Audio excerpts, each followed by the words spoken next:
March 8th, 1968, 2:47 a.m., Pacific Standard Time, 16,000 feet beneath the surface of the North Pacific Ocean, approximately 1,560 miles northwest of Hawaii. The Soviet submarine K-129 had just imploded. 98 men died in less than 4 seconds. Not a single distress signal was sent. Not a single emergency beacon activated. The Golf II class ballistic missile submarine, carrying 3 nuclear warheads capable of obliterating American cities, simply vanished. And somewhere in the dark corridors of CIA headquarters in Langley, Virginia, a telephone rang. What happened next would become one of the most audacious intelligence operations in human history, an operation so secret, so impossibly ambitious, that even today, portions of it remain classified.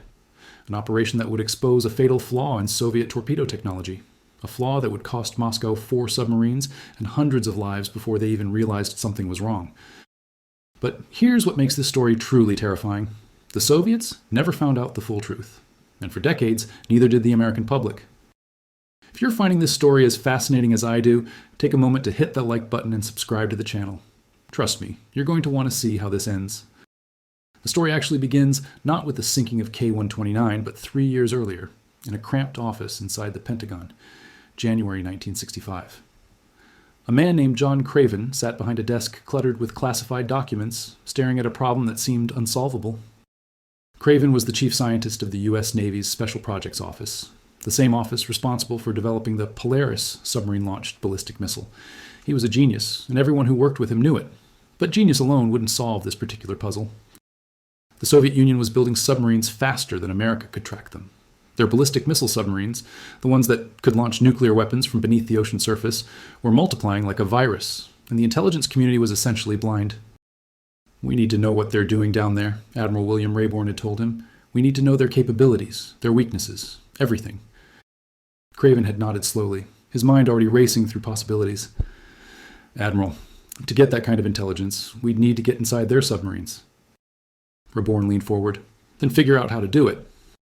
What Craven developed over the following months was a concept so radical, so unprecedented, that when he first presented it to Navy leadership, several admirals laughed out loud.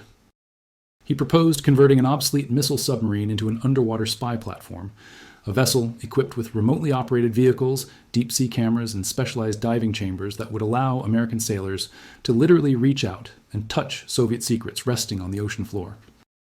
The submarine he chose was the USS Halibut.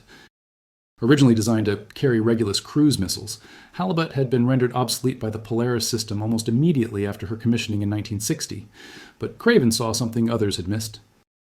Her cavernous missile bay could be converted into what the crew would come to call the Bat Cave, a compartment housing 2 remotely operated vehicles nicknamed Fish, each 12 feet long, equipped with cameras, strobe lights, and sonar capable of searching depths up to 25,000 feet. By the spring of 1968, Halibut was ready. Her crew had trained for months in the art of deep-sea espionage. They had practiced deploying the Fish vehicles hundreds of times. They had memorized every classified protocol, every emergency procedure. But nothing could have prepared them for what they were about to discover. The morning of March 8, 1968, started like any other at the Soviet Pacific Fleet headquarters in Vladivostok. Captain First Rank Victor DeGallo was reviewing patrol reports when his adjutant burst through the door. "Comrade Captain, we've lost contact with K-129. DeGallo looked up from his papers. "When was their last transmission?" 47 hours ago, sir. They were supposed to check in at 0600 Moscow time. Nothing came through." This wasn't entirely unusual. Radio silence was standard protocol for submarines on patrol, but 47 hours without any communication was pushing the limits of normal procedure. "Give it another 12 hours, DeGallo ordered. "They might be running deep to avoid American surveillance." But 12 hours passed, then 24, then 48. By March 11th, the Soviet Navy had mobilized the largest submarine search operation in its history. Dozens of surface ships, aircraft, and submarines scoured the Pacific Ocean along K-129's projected patrol route. They searched for weeks. They found nothing. Not a single piece of debris, not an oil slick, not a floating body. K-129 had simply ceased to exist. What the Soviets didn't know, what they couldn't know, was that the United States had already found their lost submarine. American hydrophones, part of the SOSUS underwater surveillance network, had detected 2 distinct acoustic events on the morning of March 8th. The first was a sharp, contained explosion. The second, coming minutes later, was the unmistakable sound of a submarine's hull collapsing under extreme pressure. Using triangulation data from multiple SOSUS stations, Navy analysts pinpointed the location to within 5 nautical miles. And that's when someone at the Pentagon made a phone call to John Craven. "We found a Russian boomer on the bottom," the voice said. 3 miles down. "We need you to get us pictures." Craven felt his pulse quicken. This was exactly the kind of opportunity he'd been preparing for. A Soviet ballistic missile submarine, relatively intact, resting on the ocean floor with all its secrets exposed. If they could photograph it, if they could document its weapons, its technology, its cryptographic equipment, it would be the intelligence coup of the century. But there was a problem, a significant one. K-129 lay at a depth of approximately 16,500 feet. No submarine in the world could operate at that depth. The crushing pressure would destroy any conventional vessel in seconds. The only way to reach the wreck was with the fish ROVs aboard USS Halibut, and even those had never been tested at such extreme depths. "How long do we have before the Russians figure out where their submarine is?" Craven asked. "They're searching the wrong area, 200 miles off course. Our analysts estimate they'll either give up or stumble onto the right location within 90 days. 90 days to find a needle in a haystack the size of Rhode Island. 90 days to photograph every inch of a Soviet nuclear submarine before Moscow caught on. 90 days to pull off the impossible." Craven smiled. "We'll do it in 60. USS Halibut departed Pearl Harbor on July 15, 1968, under the cover of a routine training exercise. Her crew knew better. The moment they cleared the harbor, the captain, Commander Carl Jack Bradley, gathered his officers in the wardroom and revealed the truth. "Gentlemen, what I'm about to tell you is classified at the highest level. The information you're about to receive carries a classification above top secret. Anyone who breathes a word of this mission to anyone, your wives, your families, your priests, will spend the rest of their lives in a federal prison. Do I make myself clear?" Every man in the room nodded. "Good. Our mission is designated Operation Sand Dollar. Our objective is to locate and photograph the wreck of Soviet submarine K-129, which sank approximately 4 months ago in the North Pacific. We know the general location. We need to confirm it, document everything we find, and get out without being detected by Soviet surveillance assets in the area." Lieutenant Commander Thomas Fitzgerald raised his hand. "Sir, what's our operational depth?" "The target is resting at approximately 16,500 feet." A murmur rippled through the assembled officers. Several exchanged worried glances. They all knew what that number meant.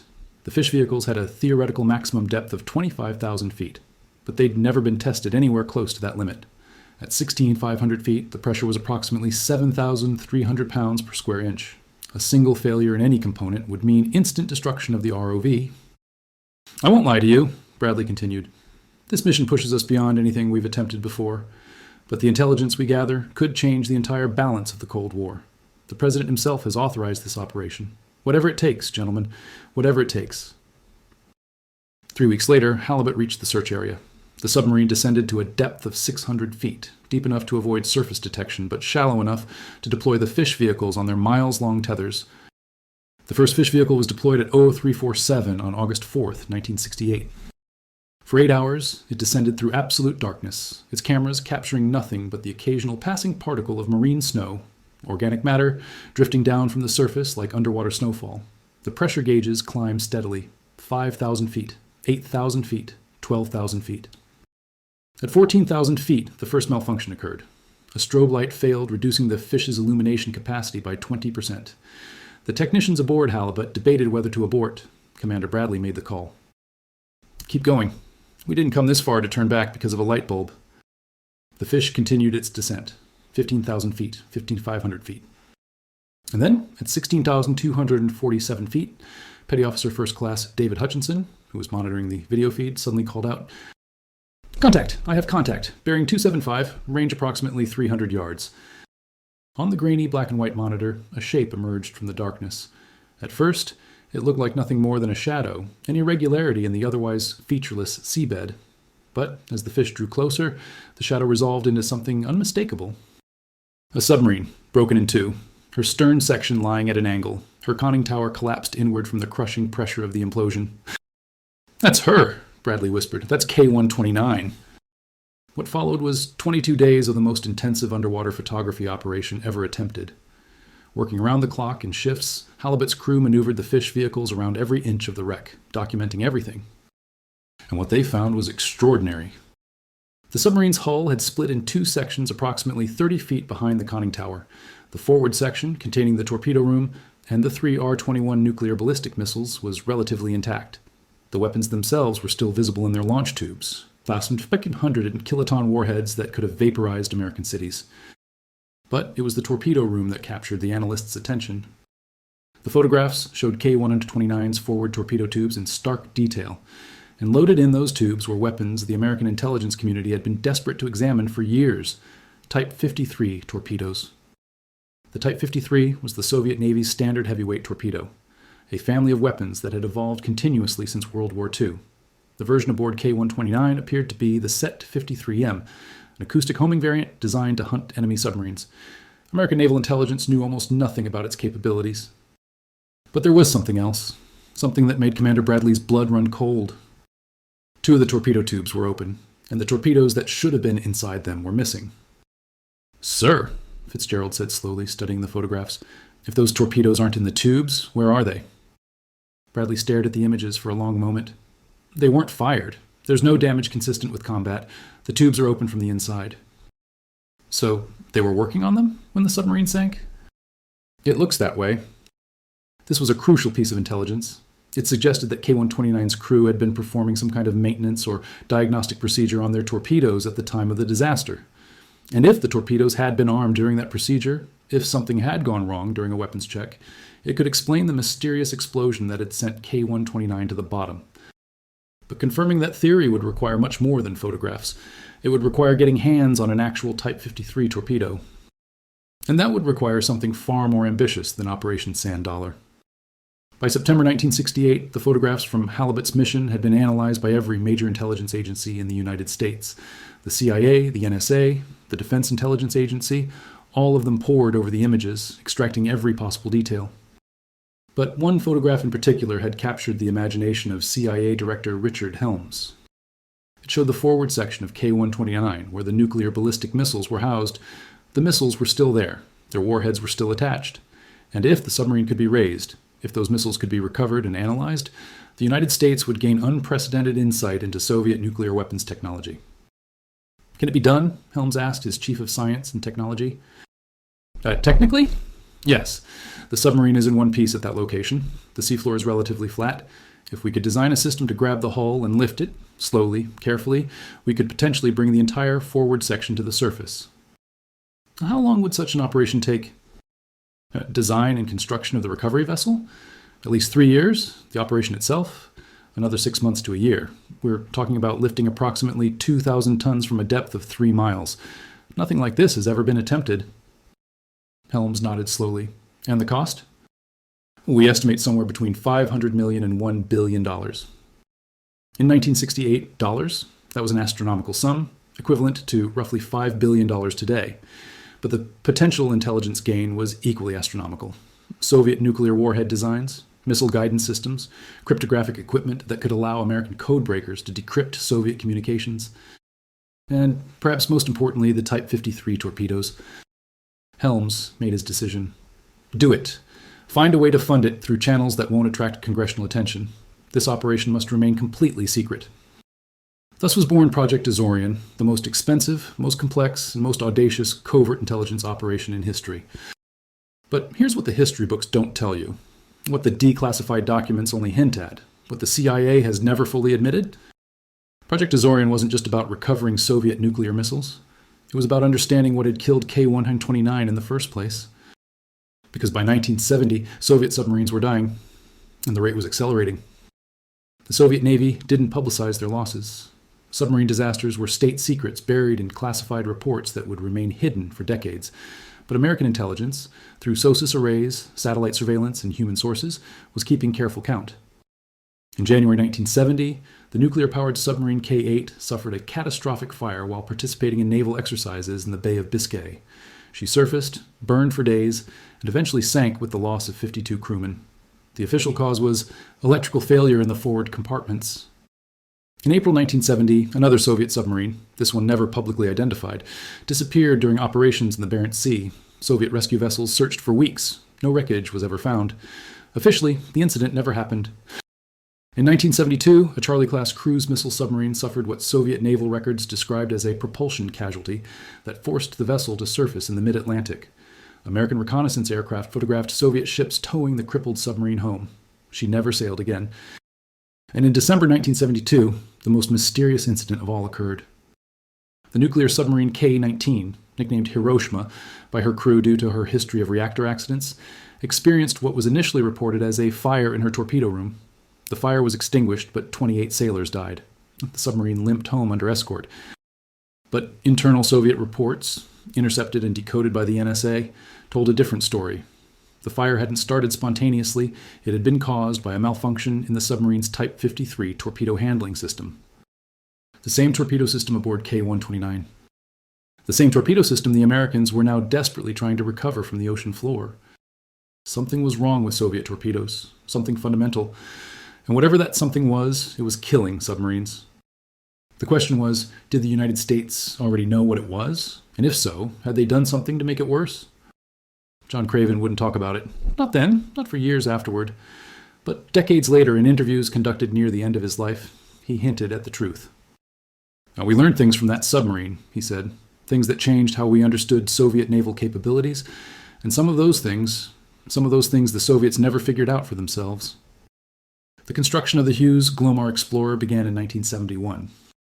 On the surface, it appeared to be a deep-sea mining vessel, part of a project funded by the eccentric billionaire Howard Hughes to extract manganese nodules from the Pacific Ocean floor.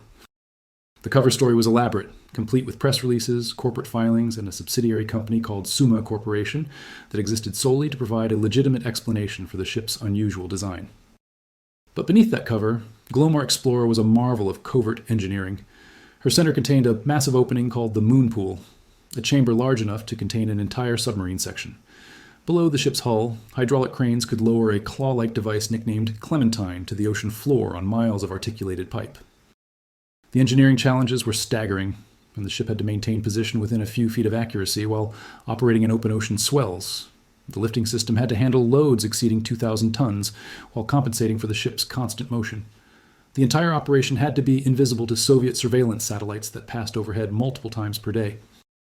And throughout the 6 years of construction and preparation, not a single word leaked to the press. In July 1974, Glomar Explorer sailed from Long Beach, California, toward the coordinates where K-129 lay waiting. She wasn't alone. Soviet surveillance ships, fishing trawlers, bristling with antennas, followed at a distance, curious about the massive American vessel operating in international waters. At times, the Soviet ships approached within 200 yards of Glomar Explorer, their crews photographing everything visible on deck. But they couldn't see what was happening beneath the surface. They couldn't see Clementine descending 3 miles through absolute darkness. They couldn't see the massive claw opening wide to grasp the broken hull of their lost submarine. On August 8, 1974, at 3:47 a.m. local time, Clementine made contact. The crew of Glomar Explorer held their breath as the hydraulic systems engaged. Slowly, at a rate of less than 6 feet per minute, the pipe string began to rise. 3 miles of steel, bearing the weight of a Soviet nuclear submarine, ascending through the crushing darkness of the Pacific depths. For 8 days, the lift continued without incident. Soviet surveillance ships came and went, photographing what they believed to be a mining operation. The crew aboard Glomar Explorer worked in shifts, monitoring every system, adjusting for every variation in sea state and current. And then on August 12th, disaster struck. At a depth of approximately 8,000 feet, 3 of Clementine's grabber arms failed. The precise cause remains classified to this day, but the result was immediate and catastrophic. A significant portion of K-129's hull, including the section containing 2 of the 3 ballistic missiles, broke away and fell back toward the ocean floor. What remained in Clementine's grasp was approximately 38 feet of the submarine's bow section, the torpedo room, the forward crew quarters, and critically, the 2 nuclear-armed torpedoes still loaded in their tubes. For the intelligence community, it was a partial success. For the families of K-129's crew, it was something else entirely. When the bow section was finally raised into Glomar Explorer's moon pool, the recovery team made a grim discovery. Mixed among the submarine's equipment and weapons were the remains of 6 Soviet sailors, the men who had been manning the torpedo room when K-129 went down. In a ceremony that was filmed but would remain classified for decades, the sailors were buried at sea with full military honors. Both the American and Soviet national anthems were played. Prayers were read in Russian and English. It was a moment of humanity in the midst of an operation designed to steal secrets. The videotape of that ceremony would eventually be given to the Russian government in 1992, along with the submarine's bell, a small gesture of reconciliation in a world that had finally moved beyond the Cold War. But the Type 53 torpedoes recovered that day would yield intelligence that remained relevant for years to come. The analysis began within hours of recovery.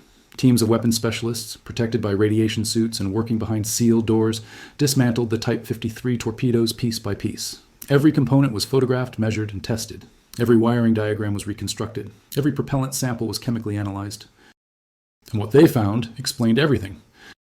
The Type 53 torpedo family suffered from a design flaw so fundamental, so dangerous, that it's remarkable any Soviet submarine survived carrying them. The problem lay in the torpedo's propulsion system. Soviet torpedoes of the era used a variety of fuel sources, including highly volatile compounds like hydrogen peroxide. When hydrogen peroxide decomposes, which it does readily in the presence of contaminants or under certain temperature conditions, it releases massive amounts of oxygen and heat. In a confined space like a torpedo tube, this decomposition can trigger a runaway reaction. The American analysis revealed that Soviet quality control in torpedo manufacturing was inconsistent at best. Seals that should have been impermeable leaked. Fuel lines that should have been corrosion-resistant degraded over time. Safety interlocks that should have prevented dangerous conditions failed to engage. Any one of these defects might be manageable, but aboard a submarine conducting routine maintenance on armed torpedoes, as K-129 appeared to have been doing, the combination could be fatal. The recovered torpedoes showed evidence of exactly this kind of failure cascade. Corroded fuel lines, degraded seals, a safety system that had been manually overridden, probably during a diagnostic procedure. This is what had killed K-129, and this is what was killing Soviet submarines across the fleet. But here's where the story takes a darker turn. Because the Americans didn't just discover this flaw, they exploited it. The intelligence gained from the Type 53 analysis was fed back into U.S. Navy tactical doctrine. American submarine commanders were briefed on the specific circumstances under which Soviet torpedoes were most likely to malfunction. They learned that Soviet submarines performing torpedo maintenance in certain depth ranges, under certain operational pressures, were essentially sitting on ticking time bombs. This knowledge shaped American behavior during underwater encounters for years. When trailing Soviet submarines, a standard practice during the Cold War, American boats would sometimes engage in aggressive maneuvering designed to force their opponents into defensive postures. Rapid depth changes, sudden speed increases, actions that would require the Soviet crew to prepare their weapon systems on short notice. Actions that increased the probability of a maintenance error. Was this deliberate? Did American submarine commanders knowingly exploit the Type 53's flaws to endanger Soviet vessels? The official answer, of course, is no. The United States Navy has never admitted to any policy of provoking accidents aboard foreign submarines. Such an admission would constitute an act of war. But consider the timeline. Between 1968 and 1986, Soviet submarines experienced an extraordinarily high rate of accidents involving their torpedo systems. Fire, explosions, mysterious losses at sea. The official Soviet explanation for each incident varied. Equipment malfunctioned, crew error, hostile action by Western forces, but the pattern was unmistakable. Something was wrong with their torpedoes, and that something was killing them. The turning point came in August 2000, when the nuclear submarine Kursk sank in the Barents Sea during naval exercises. All 118 crewmen died. The cause, as determined by a subsequent investigation, was an explosion in the torpedo room, specifically a malfunction in the Kursk's Type 6576A torpedo, which used hydrogen peroxide fuel. The same basic flaw that had killed K-129 32 years earlier. The same flaw the Americans had discovered, analyzed, and apparently exploited throughout the Cold War. After the Kursk disaster, the Russian Navy finally phased out hydrogen peroxide-fueled torpedoes. The Type 6576A was withdrawn from service. New torpedo designs using safer propulsion systems were accelerated into production. But for decades, for nearly 40 years, Soviet and Russian submarines had carried weapons that could kill them without warning. And the United States had known about it the entire time. The crew of USS Halibut never knew what their photographs had revealed. They completed their mission, returned to Pearl Harbor, and received a classified presidential unit citation that couldn't be discussed or displayed. Many of them went on to serve in other submarine assignments. Some participated in subsequent espionage missions, including the legendary Operation Ivy Bells, which tapped Soviet underwater communication cables in the Sea of Okhotsk. Commander Bradley retired as a rear admiral. John Craven continued his career as a deep ocean engineer, eventually becoming one of the most respected figures in the field. The Hughes Glomar Explorer was sold and repurposed multiple times before eventually being scrapped. And the men of K-129, the 98 Soviet sailors who died in the early hours of March 8, 1968, remained at the bottom of the Pacific Ocean. Their families were told that they had died in service to their country. The specifics were classified. The truth was buried as deep as the submarine itself. For years, the Soviet Union refused to acknowledge that K-129 had ever existed. Her name was removed from naval records. Her crew was erased from official histories. Their families were forbidden from speaking about their loved ones and asking questions about how they died. It wasn't until 1998, 30 years after the disaster, that Russia officially acknowledged the loss of K-129 and began paying pensions to the families of the deceased. And even then, the full truth remained hidden. Because here's the final question, the one that intelligence historians still debate. Did the exploitation of the Type 53's flaws constitute an act of war?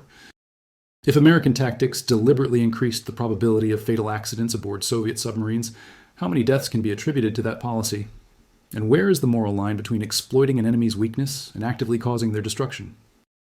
These questions have no easy answers. The Cold War was fought in shadows, where the rules of conventional warfare didn't apply. Both sides engaged in espionage, sabotage, and psychological operations that pushed the boundaries of acceptable conduct. Both sides lost men in encounters that were officially denied. What we know for certain is this: the United States identified a critical flaw in Soviet torpedo technology. That flaw contributed to the deaths of hundreds of Soviet sailors over several decades, and the decision to exploit that flaw, rather than warn the Soviets of its danger, was made at the highest levels of the American government. Whether that decision was justified, whether it saved American lives by degrading Soviet naval capabilities, or whether it constituted something far darker, is a question for history to judge. But the men who died will never speak for themselves. K-129's crew lies scattered across the Pacific floor, their bones mixed with the corroded metal of their submarine. K-8's dead rest in the Bay of Biscay, where their ship burned and sank. Kursk's crewmen are entombed in the submarine's rusting hull at the bottom of the Barents Sea.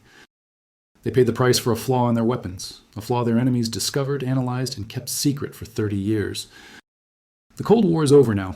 The Soviet Union collapsed in 1991, rendered obsolete by economics, politics, and the relentless pressure of decades of competition. The submarines that once prowled the oceans, carrying enough nuclear weapons to end human civilization, have been largely decommissioned. The secrets that men died to protect are slowly being declassified, piece by piece. But the lessons of those years remain relevant. Technology has flaws. Every system, no matter how carefully designed, contains vulnerabilities that can be exploited by those who understand them. And in the realm of national security, the decision to exploit those vulnerabilities, or to remain silent about them, can have consequences that echo for generations. The Type 53 torpedo was supposed to be a weapon of war. Instead, it became a killer of the men who carried it. And the knowledge of its deadly flaw was worth more than any missile, any warhead, any piece of cryptographic equipment that Project Azorian could have recovered. Because, in the end, the most valuable intelligence isn't about weapons or capabilities. It's about weakness. It's about understanding how your enemy can fail and ensuring that they do. Moscow lost 4 submarines before they knew why. And now so do you. The story of Project Azorian, Operation Sand Dollar, and the Type 53 torpedo represents just a fraction of the secret history of the Cold War, a history that's still being uncovered as documents are declassified and participants finally break their silence. The USS Halibut continued her covert career until 1976, when she was decommissioned after 16 years of service. Her successor in the espionage role was USS Parche, which became the most decorated ship in U.S. Navy history, earning 9 Presidential Unit citations for missions that remain classified to this day. The Hughes Glomar Explorer gave her name to a new phrase in the English language.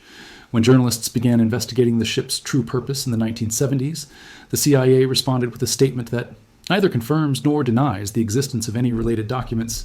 This Glomar response has since become standard practice for intelligence agencies worldwide. And the Sea of Okhotsk, where Operation Ivy Bells tapped Soviet communications cables, remains one of the most strategically sensitive bodies of water on Earth. Today, both Russian and American submarines continue to operate in its depths, conducting missions that neither government acknowledges. The technology has changed, the tactics have evolved, but the fundamental game remains the same, nations seeking advantage over their adversaries through the collection of secrets. And sometimes those secrets are written in blood. For the families of K-129's crew, closure came slowly and painfully. In 1992, CIA Director Robert Gates traveled to Moscow and presented Russian President Boris Yeltsin with the videotape of the burial at sea ceremony conducted aboard the Hughes Glomar Explorer. It was the first time the families had seen any evidence of what happened to their loved ones after the submarine sank. Gates also returned the ship's bell, a small copper artifact bearing the designation 7-22, which had been K-129's hull number on her final patrol. It wasn't much. It couldn't bring back the dead or explain why they had to die, but it was an acknowledgement, perhaps the first real acknowledgement, that the men of K-129 had existed, had served their country, and had sacrificed everything. The submarine's wreck remains on the Pacific floor, 3 miles beneath the surface. The portion recovered by Project Azorian, including the nuclear torpedoes that taught American analysts so much about Soviet weaknesses, has long since been dismantled and studied. What happened to the weapons themselves is classified. But somewhere, in a vault in the bowels of a government facility, the detailed analysis of the Type 53 torpedo's fatal flaws surely still exists. A document that explains how 98 men died on the morning of March 8, 1968. A document that predicted how hundreds more would die in the decades to come. A document that was worth more than the $1 billion spent to recover it. Intelligence, in its purest form, is just information. Patterns of data that reveal truths about the world. But in the hands of those who know how to use it, intelligence becomes power. The power to predict, the power to manipulate, the power to destroy. The Type 53 torpedo was a weapon designed to destroy enemy ships. But the knowledge of its flaws became a weapon far more potent, a weapon that turned the torpedo against its own creators. And that is the true lesson of this story. Not that espionage is dangerous, or that the Cold War was ruthless, or that governments keep terrible secrets from their own citizens. The true lesson is simpler and more disturbing. Your greatest weapon can become your greatest vulnerability, and by the time you realize it, it may already be too late. K-129 never saw it coming. Neither did K-8 or Kursk, or any of the other Soviet submarines that fell victim to the flawed torpedoes they trusted with their lives. They carried death in their weapons bays, and when death came, it came from within. The Pacific Ocean keeps its secrets well. 3 miles down, in the crushing darkness where no sunlight penetrates and the pressure would flatten a human body in milliseconds, the wreck of K-129 continues its slow decay. Fish swim through compartments where men once lived and worked. Sediment covers the control panels, where officers tracked their position and plotted their course. The nuclear warheads that once threatened American cities have long since corroded beyond functionality, their plutonium cores leaching slowly into the surrounding water. And somewhere in that wreck, in the shattered torpedo room where the disaster began, the evidence of what really happened still exists. Corroded fuel lines, degraded seals, components that failed at exactly the wrong moment in exactly the wrong combination. The Type 53's final victim. We may never know the full truth of what happened aboard K-129 in those final moments. We may never know whether the American exploitation of Soviet torpedo flaws directly contributed to specific submarine losses.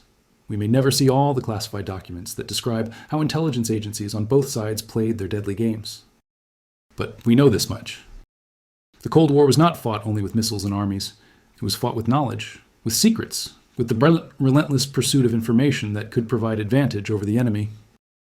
And sometimes that pursuit cost lives, American lives, Soviet lives, lives that were sacrificed on the altar of national security, recorded in classified files and forgotten by the world.